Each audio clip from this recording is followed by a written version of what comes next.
The clock that stopped. There's a dangerous lie we tell ourselves. I'll start tomorrow. Not because we're lazy. Not because we don't care. But because we're waiting for the perfect moment. The perfect mood. The perfect plan. The perfect version of ourselves. And while we wait for everything to align, time quietly moves on without us.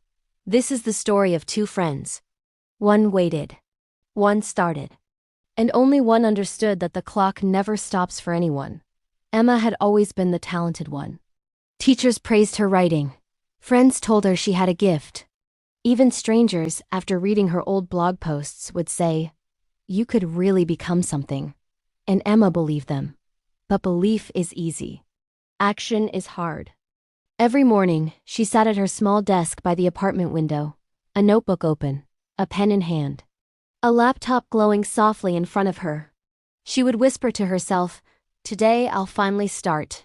And then, she would adjust the margins, change the title, research one more idea, rewrite the first sentence 10 times. By evening, she would close the laptop and say, "Tomorrow. I'll be more ready tomorrow." Her best friend Liam was nothing like her. Liam didn't wait to feel ready. He tried things before he understood them. Applied before he felt qualified. Started before he felt confident. Where Emma saw risk, Liam saw momentum. Where Emma saw imperfection, Liam saw possibility. They both had dreams. But they approached them very differently. One afternoon, Emma received an email. A national short story competition. Grand prize, recognition, publication. Her heart raced. "This is it," she whispered. "This is the opportunity I've been waiting for." The deadline was in 2 weeks. 2 weeks. 14 days to prove herself. Liam found out about the same competition that evening. "I'm submitting something," he said casually. Emma felt a sudden pressure in her chest. "I need to write something amazing," she replied. "Something unforgettable." The next morning, Emma began planning. She mapped out themes, character arcs, symbolism, emotional beats. Day 1 passed, no words written. Day 3. She scrapped her entire outline. Day 5. She told herself the idea wasn't strong enough. Day 7. She read articles about how to win writing competitions. Day 9. She convinced herself she needed more time to grow as a writer. Meanwhile, Liam wrote every day. Not perfectly. Not brilliantly. Some days he hated what he wrote, but he kept going. He didn't obsess over whether it was award-worthy. He just focused on finishing. One evening, Emma asked him, "Don't you think it's too early to submit? What if it's not good enough?" Liam shrugged gently. "If I wait until I think I'm good enough," he said, "I'll never send anything." Emma laughed nervously. Inside, she felt exposed, because deep down, she knew that was exactly what she was doing. On the 13th day, panic set in. Emma finally started writing seriously. She stayed up all night, deleted entire paragraphs, rewrote the same page over and over. Nothing felt perfect. Nothing felt worthy. At 2 a.m., exhausted and frustrated, she closed her laptop. "It's not ready," she told herself. The next day, the deadline passed. Liam had submitted his story 3 days earlier. Emma submitted nothing. A month later, the results were announced. Emma stared at her phone when Liam texted her.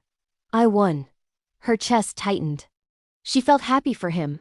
She truly did. But beneath the smile she forced onto her face was something heavier. Regret. Not because she believed she would have won, but because she had never even tried. That night, she sat alone at her desk. The same desk. The same notebook. The same window. But something inside her had shifted. She realized something painful. The competition hadn't defeated her. Her waiting had. She hadn't lost to better writers. She had lost to hesitation. Emma called Liam the next morning. "I'm tired," she admitted. "Of what?" he asked. "Of waiting to feel ready. Of waiting to feel confident. Of waiting for perfect." There was silence on the other end. Then Liam said something she would never forget. "You don't become confident before you act. You become confident because you act." That sentence settled deep inside her. That afternoon, Emma opened a blank document. Her hands trembled. She didn't outline. She didn't research. She didn't overthink. She simply began. The first paragraph wasn't extraordinary. The second wasn't either. But for the first time in years, she didn't stop. She finished a story in 3 days. Was it flawless? No. Did she feel completely ready to share it? Not at all, but she sent it anyway. Her heart pounded when she clicked publish. Not because she knew it was perfect, but because she finally understood something powerful. Momentum creates clarity. Action creates growth. Waiting creates nothing. Emma didn't become successful overnight, but she became something more important. She became consistent. She stopped asking, "Am I ready?" and started asking, "Am I willing?" The truth is this: the perfect moment does not exist. There will always be one more thing to fix, one more skill to improve, one more fear whispering, "Not yet." But while you wait to feel perfect, time moves, opportunities move, life moves. And the only difference between the person who dreams and the person who achieves is the courage to begin before they feel ready. So if you're waiting to start the business, waiting to apply for the job, waiting to write the book, waiting to change your life, stop. Start messy. Start scared. Start uncertain. But start, because the clock isn't stopping. And neither should you.